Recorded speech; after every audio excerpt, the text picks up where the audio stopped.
It's a little bit of calm before the storm as we take a live look over Eugene tonight. A severe thunderstorm watch is now in place. We are monitoring the weather that is rolling through the state. Thanks for joining us. I'm Brandon Cameraman. And I'm Kendall Bartley. Those clouds making their way into the region throughout the afternoon, now taking aim at Western Oregon. And we have team coverage tonight covering this storm. KVAL's Tiffany Lewis is standing by in Eugene with on-the-ground impacts of the storm. But first, we turn to KVAL's chief meteorologist, John Mayer, standing by in the Weather Center.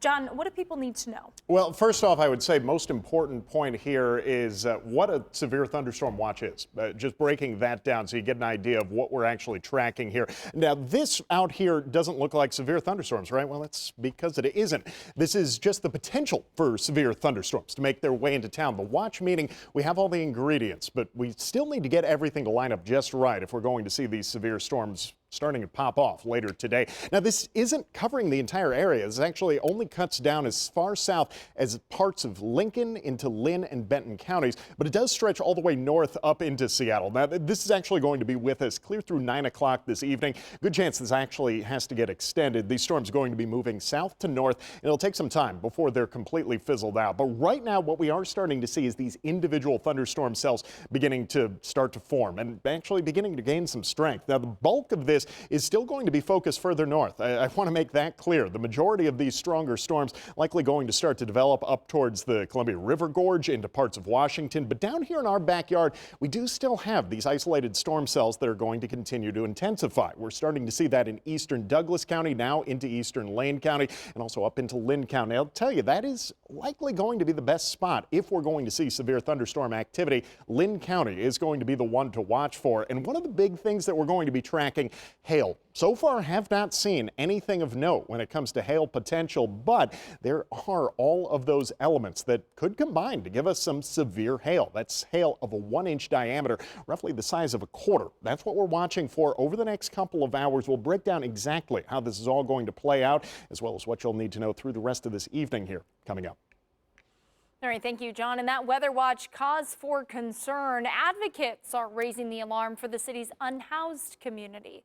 KVAL's Tiffany Lewis is joining us live now from downtown Eugene. Tiffany, what can you tell us? Well, as storm clouds slowly roll over downtown Eugene, local outreach groups are still scrambling to get some protective supplies and emergency materials to homeless people amid concerns about shelter availability. One grassroots homelessness advocacy group, Raven, made up of former Whitebird front room employees, they spent the morning distributing rain ponchos and tarps. Now, the National Weather Service issued an alert about the potential for thunderstorms with hail, encouraging people to find shelter during a hailstorm. Advocates are highlighting the lack of shelter for Eugene's homeless community during emergency weather conditions. During weather events and following encampment sweeps, people often migrate to locations under bridges for cover from the elements, leaving them vulnerable to flash flooding in low-lying areas. We've been advising our clients to try to find shelter wherever they can. There's not much available in the downtown area. The library is pretty much the only thing that's going to be open during that time. Some of our clients can't go to the library, and the mission is not for everybody, or at least not for a lot of our clients. A lot of our clients' material possessions are going to be probably rendered useless after a storm like this. According to Raven, the lack of shelter during a storm could leave many without dry clothing, bedding, or protective gear. St. Vincent de Paul of Lane County, which partners with the city to operate Egan shelters, says it's monitoring the situation, but today's temperature does not meet the threshold for Egan's center of activation, which is at below 30 degrees Fahrenheit. They did, however, gather hundreds of rain ponchos to distribute at day access sites. St. Vinny's executive director says their congregate overnight emergency shelters also may not work for many homeless people in our community.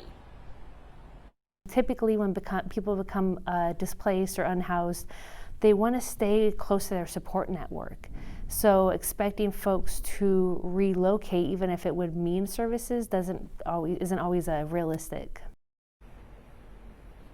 And Cartledge says we will likely see an increase in severe weather events, including extreme heat and wildfires in our area. And over the past year, St. Vinny's was open for a record-breaking 13 nights. Now, concerned community members can donate materials or supplies to Raven at the First Christian Church downtown parking lot. They'll be there 5 days a week from, I think, 10 until 1 p.m. In downtown Eugene, Tiffany Lewis, KVAL News. All right, thank you, Tiffany. Oregon's Department of Energy Emergency Management is encouraging caution. The agency says during severe weather situations like this, stay indoors, especially during the thunder and wind storms, and have an emergency kit in case of any outages, and be aware of falling limbs. If you are out on the road, drive cautiously.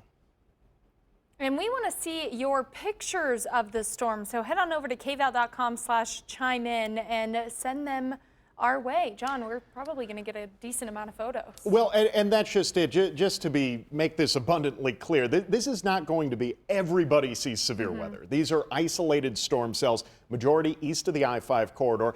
But we can't rule out one of these storms starting to pick up a little bit of speed here, heading into Eugene, Springfield over the next couple of hours. So that's really what we're keeping an eye on. Again, that severe thunderstorm watch does not mean we're seeing thunderstorms right now, but it means we have all the ingredients, and we're going to be looking at exactly how this plays out over the next couple hours. And I think you make a good point, because we don't know exactly where this could hit, if it's going to hit at all, or where these storms might hit. And so for some of these people, you know, if you get to see one of these storms, you could give an alert to us, because we might not be aware of it until we see it from you. And at the same time, if you are looking at a storm rolling through, take those photos from a safe location. Make sure that you're considering your own safety first. But if you do take any pictures of hailstones, always give something for size comparison. That gives us a much better idea of how large some of these hailstones are. And I'll tell you, further north, these are probably going to be pretty serious. All right, well, we'll keep an eye on those photos as they come in, so thank you.